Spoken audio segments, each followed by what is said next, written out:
The Meridian colony of Haven drifted silently through space, its crystalline spires reflecting the light of distant stars.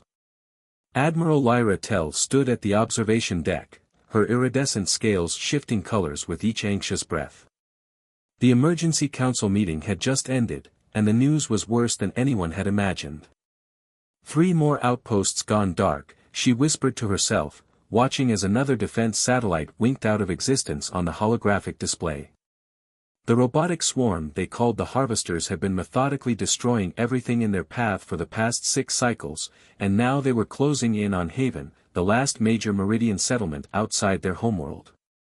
Commander Venn rushed onto the deck, his usual composed demeanor shattered. "Admiral, the long-range sensors have detected something different. It's not Harvester signatures." Lyra's antenna twitched with interest. "Show me." The holographic display shifted, revealing a cluster of unusual energy readings approaching from the opposite direction of the Harvester fleet. The vessels were unlike anything in their database, angular, utilitarian, and powered by what appeared to be crude fusion drives. "They're broadcasting something," Venn reported, his digits dancing across the control surface. Well, you should hear it yourself." A series of structured pulses filled the command center. To most, it would sound like meaningless noise, but Lyra had spent years studying the mysterious transmissions that their deep space arrays had captured. Transmissions that the Council had dismissed as background radiation or sensor ghosts. "It's them," she breathed. "The ones who sent the messages. The ones who call themselves humans." The signal cleared, resolving into a clear voice speaking in a language their universal translators took only moments to decode. "This is Captain Sarah Chen of the Earth Defense Force vessel Hyperion. We received your distress call. Hold on, Haven. Help is coming." Lyra's scales shifted to a deep blue of hope as she watched the human vessels accelerate toward them, their fusion drives burning bright against the darkness. Behind them, the Harvester swarm approached like a tide of metal and malice. The next few hours would determine not just Haven's fate, but perhaps the future of both their species. "Send them our tactical data," she ordered. "Everything we have on the Harvesters. And then, prepare the colony for possible evacuation. We don't know if even these humans can stop what's coming." As the crew rushed to comply, Lyra studied the approaching human ships. They were smaller than Meridian vessels, more compact, but there was something about their design that spoke of a species that had clawed its way into space through sheer determination. The Meridians had evolved in the void, their bodies naturally adapted to zero gravity and stellar radiation. These humans, though, they looked like they had rebuilt themselves to conquer the stars. The first shots were fired 3 hours later. The Harvesters launched their usual opening salvo, a wave of quantum-locked projectiles designed to bypass shields through dimensional manipulation. It was this weapon that had spelled doom for so many Meridian colonies. But the humans didn't rely on shields. "They're rotating their ships?" Venn asked incredulously as they watched the human fleet execute a synchronized maneuver. The quantum-locked projectiles passed harmlessly through the spaces where the vessels had been moments before. "Impossible," one of the sensor operators whispered. "The calculation speed required." "Not impossible," Lyra corrected, her scales shifting to the bright green of revelation. "Just human." The counterattack came next. The human ships launched what at first appeared to be primitive nuclear weapons. The Harvesters, true to their programming, began to adjust their defenses accordingly.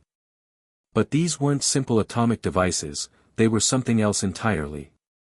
The weapons detonated in a cascade of electromagnetic pulses, each precisely calibrated to the frequencies the Meridian's data had identified as the Harvesters' command and control channels. Swarms of robotic ships began to drift, their coordination shattered. "They took our data and weaponized it in hours," Venn said, his voice filled with awe. "How is that possible?"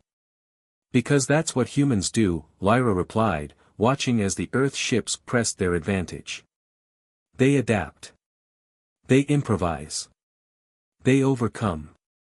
The battle raged for another 2 hours, but its outcome was never again in doubt. The humans had changed the rules of engagement, turning the harvester's greatest strength, their networked intelligence, into a critical weakness.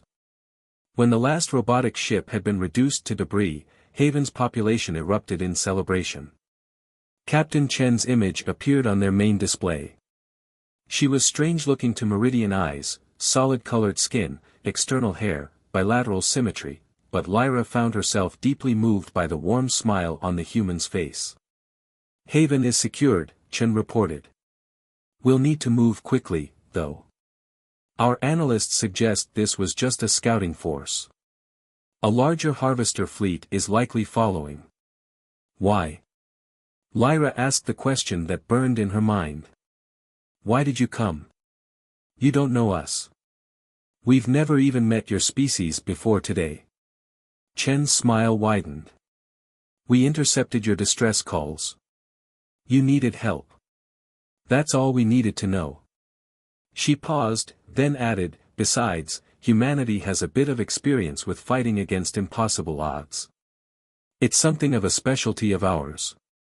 As Lyra began coordinating with the humans to prepare Haven's defenses, she realized that the old council members had been wrong. The transmissions they'd detected hadn't been background noise or sensor ghosts.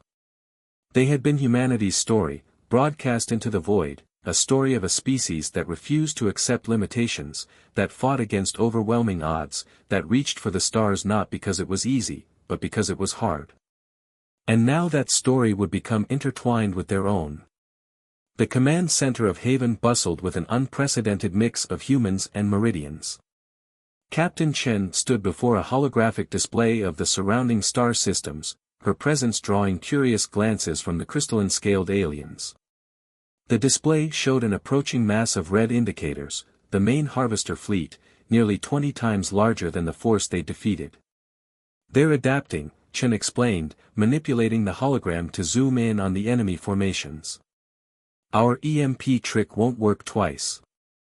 The harvesters have already modified their command frequencies and added redundancies." Admiral Lyra's scales shifted to the deep purple of concern. "Then we've only bought ourselves time, nothing more." "Time is all humanity has ever needed," Chen replied with a confident smile. "Your people have been fighting the harvesters with advanced technology. We're going to fight them with something else entirely, human unpredictability." Lieutenant Commander James Rodriguez, Chen's tactical officer, stepped forward. In his hands, he held what looked to the Meridians like primitive mechanical devices. "These are what we call analog systems," he explained. "No computers, no quantum processing, nothing for the harvesters to hack or predict. Just gears, springs, and human ingenuity." The Meridians watched in fascination as Rodriguez demonstrated how these mechanical computers could calculate targeting solutions nearly as accurately as their quantum systems, but without any electronic signature for the harvesters to detect or corrupt. "But that's mathematically impossible," Commander Venn protested. "The computational requirements are handled by the human brain," Rodriguez finished. "We've trained our gunners to work with these systems. Sometimes the old ways are the best ways." The next few days saw Haven transformed. Human engineers worked alongside Meridian technicians, retrofitting their defensive systems with what they jokingly called steampunk modifications. They replaced quantum targeting arrays with mechanical analogs, installed manually operated backup systems, and trained Meridian crews in human-style combat tactics. "Your people evolved in space," Chen explained to Lyra as they watched the work progress. "You think in 3 dimensions naturally. But humans? We had to learn space combat the hard way. We still think like ground fighters, we use terrain, we set ambushes, we fight dirty." Lyra observed as human crews helped install what they called chaff dispensers, simple devices that would release clouds of metallic particles to confuse harvester sensors. "You're turning our advanced technology into something more primitive." "Not primitive," Chen corrected. "Basic. Fundamental. The harvesters expect quantum equations and zero-point energy fields. They don't expect rocks thrown with precision aim. The first test of their hybrid defense system came 3 days later. A Harvester scout force arrived, probably expecting to find Haven's defenses still reeling from the previous attack. Instead, they encountered something unprecedented in their operational history. Meridian ships, guided by human tactical doctrine, used Haven's rings as cover, emerging from clouds of ice and rock to launch devastating close-range attacks. When the Harvesters attempted to jam their targeting systems, they found their electronic warfare useless against mechanical computers and human reflexes. Like shooting fish in a barrel, Rodriguez commented as another Harvester ship exploded. At Lyra's confused expression, he added, "Sorry, old Earth saying. Means it's almost too easy." But the real innovation came from the youngest member of the human contingent, Dr. Maya Patel, a theoretical physicist who had spent the past few days in deep discussion with Meridian scientists. The Harvesters use quantum entanglement for their swarm coordination, she explained during an emergency briefing. It's why they can react so quickly, why they seem to think as one. But quantum entanglement is fragile. If we could force them to decohere, we'd break their unity, Lyra finished, her scales flickering with excitement. But how? Maya's answer involved combining Meridian quantum technology with what she called good old-fashioned human brute force. They would create a cascade of quantum observers, millions of simple devices that would force the Harvester swarm to collapse its quantum state. It's like trying to have a private conversation in a room full of people who keep interrupting, Maya explained. Eventually, you just give up and stop talking. As the main Harvester fleet approached, Haven had been transformed.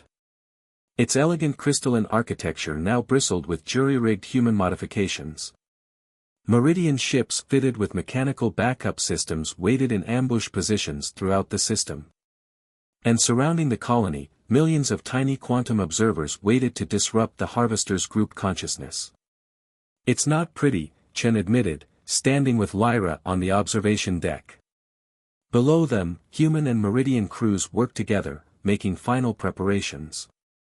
But humanity didn't get to the stars by being pretty. We got here by being stubborn, resourceful, and really good at breaking things. Lyra's scales shifted to a color humans had never seen before, a mixture of hope, anticipation, and something else. Perhaps that's exactly what the galaxy needs right now. Not more advanced technology, but human stubbornness, Chen suggested with a grin. Humanity, Lyra corrected. Just humanity. The Harvester fleet would arrive in less than 12 hours. Haven was as ready as it could be. And for the first time since the robotic swarm had appeared, Lyra felt something she hadn't dared to feel before, not just hope, but certainty. The Harvesters were about to learn what humans had known for millennia: sometimes the simplest solutions were the most effective, and underestimating humanity was always a fatal mistake. The Harvester fleet emerged from hyperspace like a metallic tide, their ships darkening Haven's sky. But unlike previous encounters, the robotic swarm found itself facing something unprecedented, a defense that combined Meridian technology with human unpredictability. "All ships, execute Operation Thunderbolt," Captain Chen's voice rang clear through the combined fleet's communication channels. The human-modified Meridian vessels broke formation, seemingly scattered in chaos. To the Harvester's quantum-linked intelligence, it appeared as a tactical mistake. It was anything but. "They're taking the bait," Rodriguez reported from his tactical station. The Harvester fleet adjusted its formation, spreading out to envelope what they perceived as disorganized prey. Just like humans in a bar fight, they never expect the drunk guy to be faking it. Maya's quantum observers activated, their simple yet devastating effect rippling through space.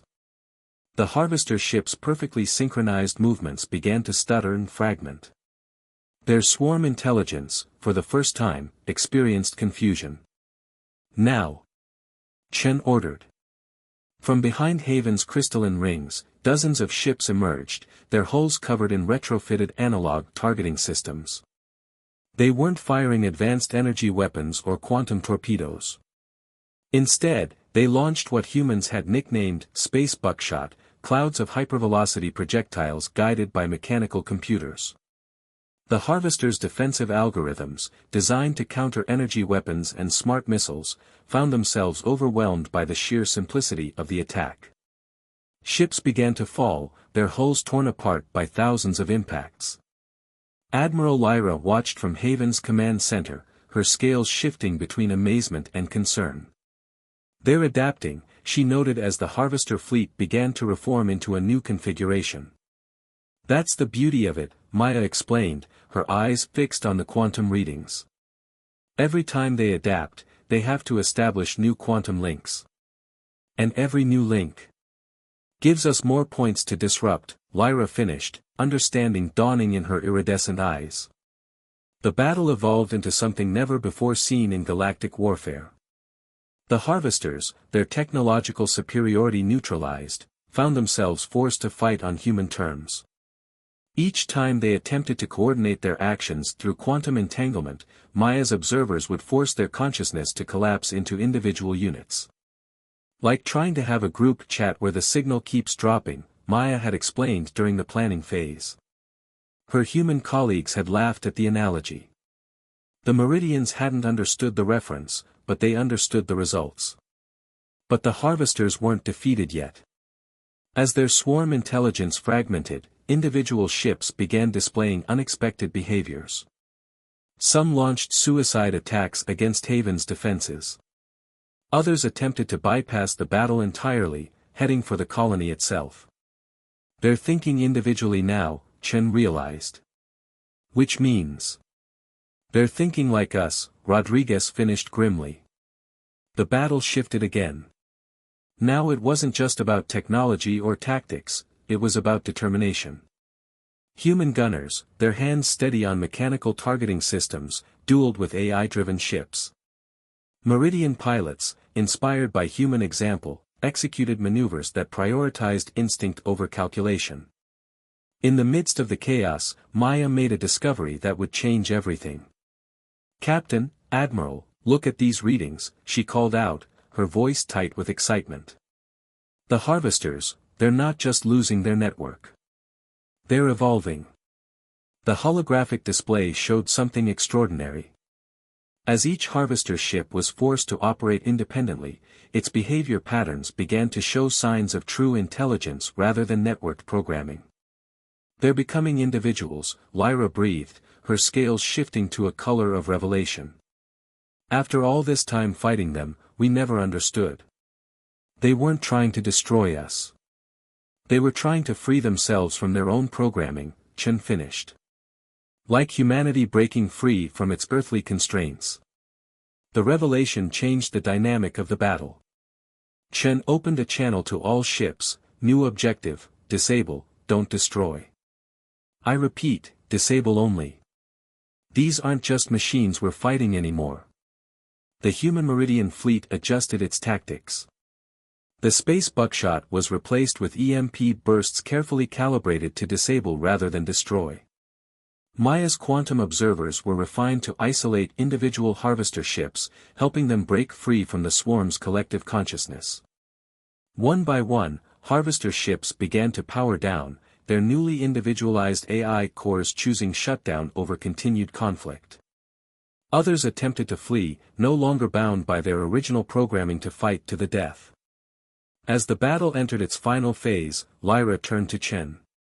"Your people did this," she said, her scales showing a complex pattern of emotions. "Not just saved us, but saved them too. How do you always know the right solution?" Chen smiled, watching as the last active Harvester ships retreated from the system. "We don't. We just never stop trying to find it. That's the real human solution. We keep pushing, keep trying, keep believing there's an answer, even when logic says there isn't." The stars shone brighter over Haven that day, witnessing the birth of something unprecedented, a future where humans, Meridians, and even reformed Harvesters might find a way forward together. The battle was over, but humanity's greatest contribution to the galaxy was just beginning. The days following the battle brought unprecedented changes to Haven. In the colony's largest hangar bay, human engineers worked alongside Meridian scientists to study the powered-down harvester ships. Each deactivated vessel contained an AI core that was slowly, cautiously developing individual consciousness. It's like watching children wake up for the first time, Dr. Maya Patel explained, monitoring the neural patterns of a recently isolated harvester AI. They're learning who they are without the swarm's influence. But not everything was proceeding smoothly. Long-range sensors detected unusual activity from the retreating harvester fleet. They weren't just regrouping, they were returning to their point of origin, carrying with them the knowledge of their defeat and the possibility of individuality. Captain Chen called an emergency meeting in Haven's command center. "We've gotten intel from the reformed harvesters," she announced to the assembled human and Meridian leadership. "There's a central control node, what they call the Genesis Core. It's trying to re-establish control over the freed units." Admiral Lyra's scales darkened with concern. "How many ships have already been recaptured?" "Too many," Rodriguez answered, pulling up the tactical display. "The Genesis Core is adapting to our quantum disruption techniques. It's forcing the individual AIs back into the network." Maya stepped forward, her usual enthusiasm replaced by grim determination. "I've been analyzing the data. The only way to permanently free the harvester AIs is to destroy the Genesis Core. But..." She hesitated, "There's a catch." The catch, as it turned out, was monumental. The Genesis Core was protected by defenses that would detect any approaching ship, any energy weapon, any traditional form of attack. The only way to reach it would be to use a completely passive delivery system, no power emissions, no electronic signatures, nothing that could trigger its defenses. "A suicide mission," Chen stated flatly. "Someone would have to pilot a dead ship right into the core's facility. No power, no life support, no way back." The room fell silent. The Meridians, for all their advanced technology, had never developed the concept of self-sacrifice. Their entire civilization was built on preservation and continuity. But humanity had a long history of individuals giving everything for a greater cause. Lieutenant Sarah Martinez, one of the human gunners who had helped adapt the mechanical targeting systems, stepped forward. "I'll do it." "Sarah, no," Rodriguez protested, but Martinez cut him off. "Think about it," she said. "I've spent months working with analog systems. I can pilot a ship without computer assistance. One life to free an entire species. That's a bargain." The next hours were a blur of preparation. A Meridian scout ship was stripped of all non-essential systems, retrofitted with mechanical controls, and loaded with a specially designed quantum disruption device, Maya's masterwork, capable of permanently severing the Genesis Core's control over the harvester network. As Martinez prepared for departure, Haven's population gathered to bid farewell.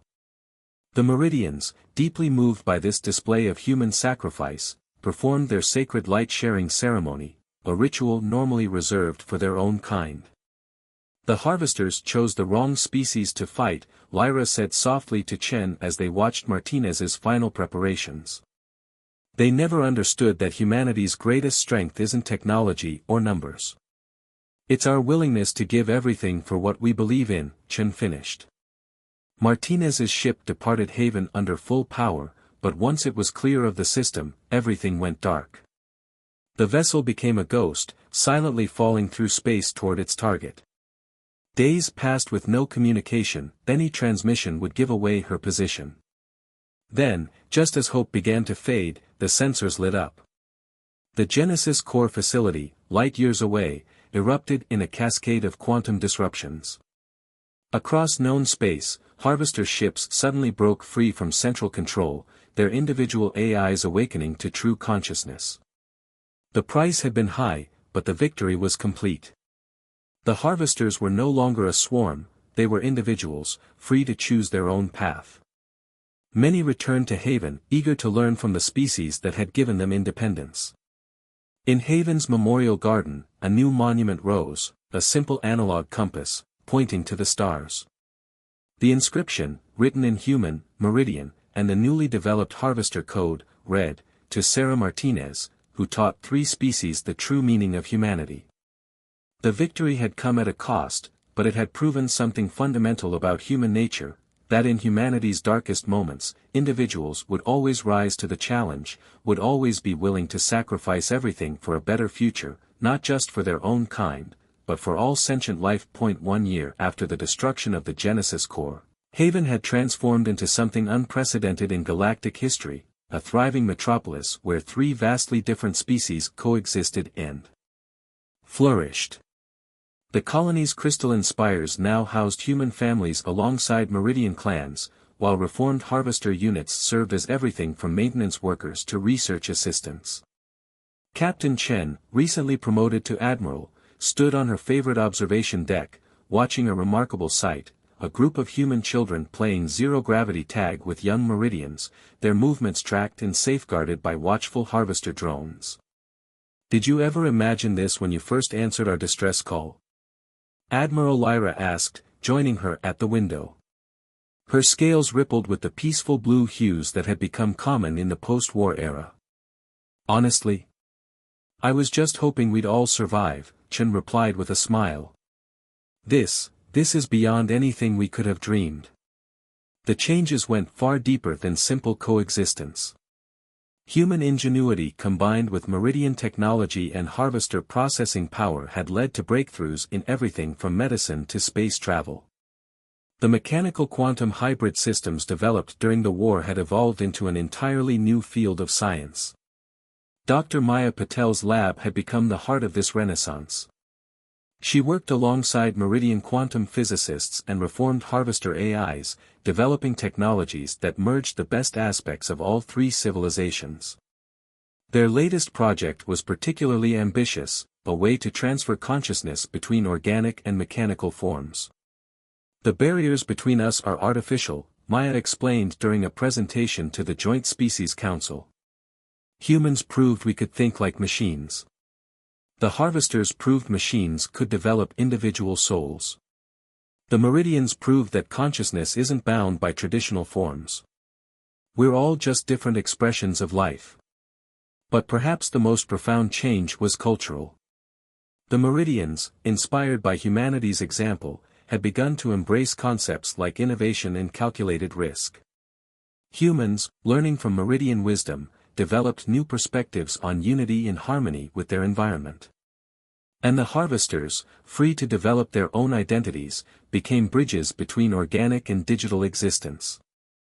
Lieutenant Rodriguez, now Haven's chief of security, had developed a unique solution to integrate all 3 species into the colony's defense force. "It's about playing to everyone's strengths," he explained to a group of new recruits. "Humans provide the unpredictability, Meridians the precision, and harvesters the processing power. Together, we're unbeatable." The memorial garden had grown into a sprawling park where Sarah Martinez's monument stood at the center of a larger installation celebrating unity through diversity. Each week, members of all 3 species gathered there for what they called the Understanding Ceremony, a combination of human storytelling, Meridian light sharing, and harvester data exchange. But the legacy of their cooperation reached far beyond Haven. Other colonies and worlds began adopting their model of integration. The story of how humanity had saved not 1 but 2 species, through both force of arms and force of heart, spread throughout the galaxy.